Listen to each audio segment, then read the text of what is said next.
Salut tout le monde, on se retrouve pour une nouvelle vidéo où je vais vous parler de Monster, un scénario d'enquête type drame et psychologie tellement incroyable que j'ai kiffé et séché en très peu de temps, genre littéralement 2 semaines, et donc ça m'a donné envie de faire une vidéo sur ce manga.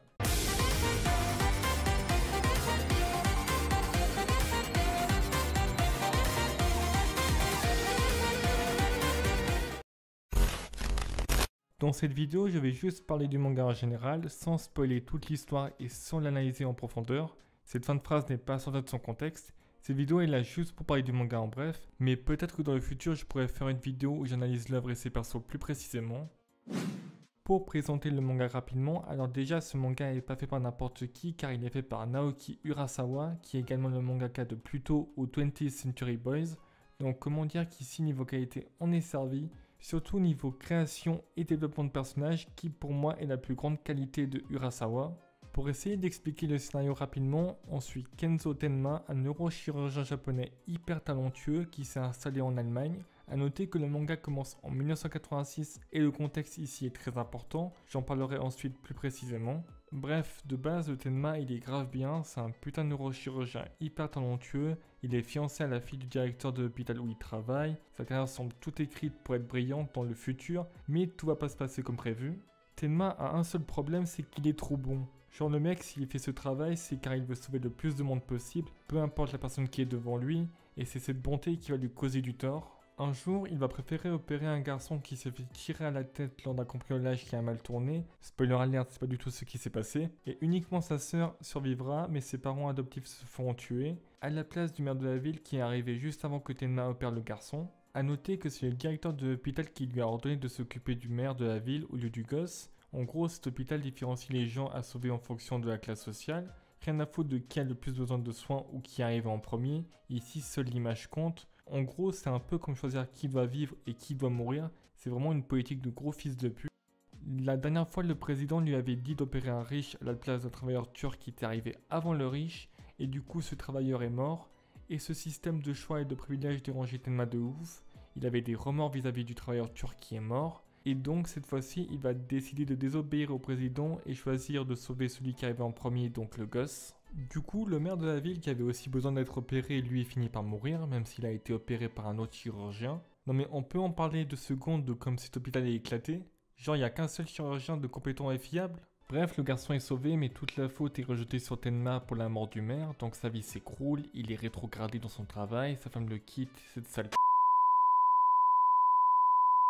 Et bien sûr, tout ne s'arrête pas ici, sinon ça serait trop simple. Le gosse qu'il a sauvé, il est pas très net. Mais si, je suis très net. Car il va disparaître avec sa soeur juste après avoir été sauvé, et que les hauts responsables de l'hôpital, en gros le directeur et les médecins en placé, se soient fait tuer par poison.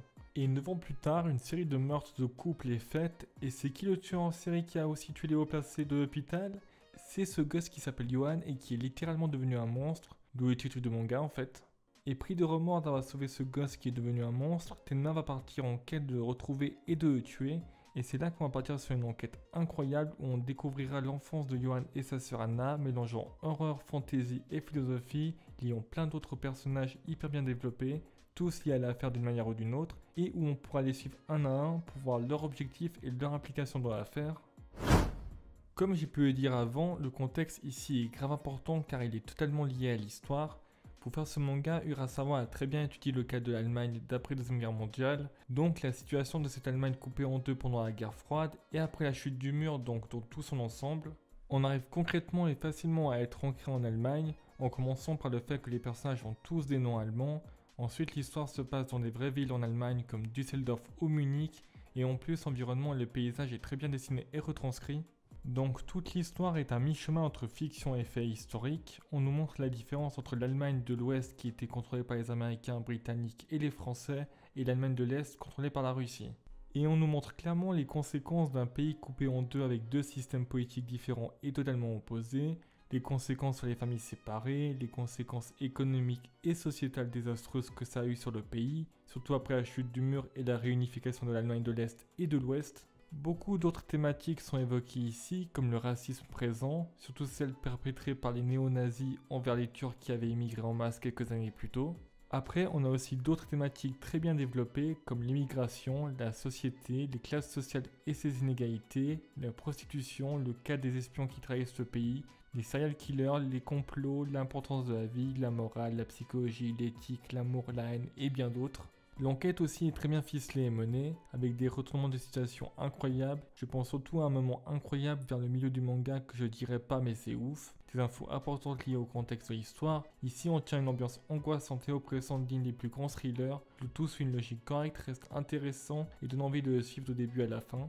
Pour moi concrètement, cette enquête se monte au même niveau que les meilleures enquêtes d'un détective Conan. C'est pas une comparaison que je fais ici déjà car on peut pas comparer ces deux œuvres. Conan c'est un shonen et Monster un seinen, bien qu'il y ait des similitudes sur certains points. Ici je voulais plus faire un parallèle on va dire. Et le développement des personnages, bordel que c'est ouf, surtout pour les trois persos principaux. C'est là qu'on remarque le talent incroyable d'Urasawa pour créer et développer parfaitement des personnages. Pour Kenzo Tenma, on nous décrit parfaitement quelqu'un bon de base qui déborde de morale et d'éthique. Un perso qui se retrouve dans une situation contradictoire à ce qu'il est et qui va le pousser à faire des choses qu'il ne veut pas. Lui qui de base faisait un travail motivé par l'idée de sauver les gens car pour lui la vie est importante, se retrouve à devoir tuer une personne qu'il a sauvée par remords d'avoir remis à la vie un monstre. Il y a une vraie philosophie présente avec ce personnage et c'est pour ça que personnellement je l'apprécie beaucoup. Anna elle aussi rentre concrètement dans les meilleurs personnages féminins du manga en général. Un personnage aussi bon de base qui d'abord subira une situation qu'elle ne maîtrise pas et la rejettera, mais au lieu de continuer à fuir cette situation, elle finira par se changer elle-même niveau comportement et philosophie, tout en restant qui elle est et tout ça pour arrêter son frère. Une très bonne évolution de personnage. Et finalement, le seul et unique antagoniste principal, Johan, on va dire Johan. Franchement, ici on tient encore un des meilleurs antagonistes du manga en général, un perso qui arrive à être un excellent antagoniste sans rentrer dans les codes et les normes de l'antagoniste classique, autant au niveau physique que du comportement et de l'objectif qu'il veut atteindre. Un perso banal de son apparence qui arrive à être angoissant sans faire peur par des visages effrayants ou des scènes angoissantes. C'est clairement par sa banalité qu'il fait peur en fait. Le plus ouf avec ce perso, c'est qu'on nous montre comment une mauvaise société et comment un humain sans morale et éthique peut transformer un autre homme en monstre. Johan, c'est clairement le genre de perso où tu vas te dire à certains moments « mais quel enculé !» mais aussi des moments où sa philosophie et sa façon de penser te fera apprécier le perso d'une certaine façon, et ça c'est exceptionnel.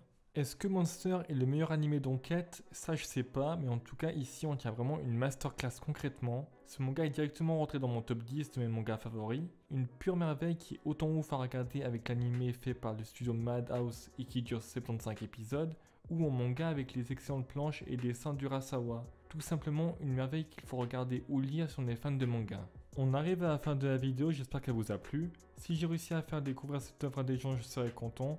Et si j'ai rappelé des souvenirs aux gens qui connaissaient déjà Monster, je serai content également. Sur ce, je vous dis à la prochaine.